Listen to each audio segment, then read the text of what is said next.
আসসালামু আলাইকুম। যে দান যত বেশি গোপনে হয় সে দান আল্লাহর নিকট তত বেশি প্রিয় হয়।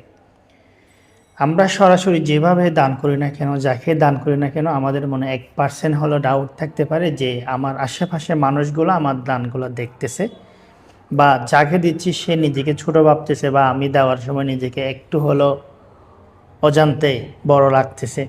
তো আমরা অনলাইনে এক ক্লিকে অনেক কিছু করি। আমরা চাইলে এক ক্লিকে, বিশেষ করে জাকাতের কথা বলতেছি, আমরা চাইলে এক ক্লিকে আসছনা ফাউন্ডেশন, মাস্তুল ফাউন্ডেশন, এরকম অনলাইনের অনেকগুলো ফাউন্ডেশন আছে। তাদের কাছে আমাদের একদম গোপনে দানগুলা করতে পারি, জাকাতগুলা দিতে পারি, যেখানে সম্পূর্ণ দায়ভার তাদের উপর চলে যাচ্ছে এবং তারা সঠিক মানুষের কাছেই এগুলা ব্যবহার করতেছে।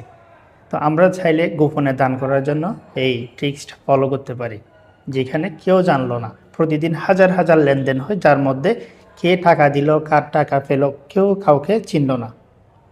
আসসালামু আলাইকুম।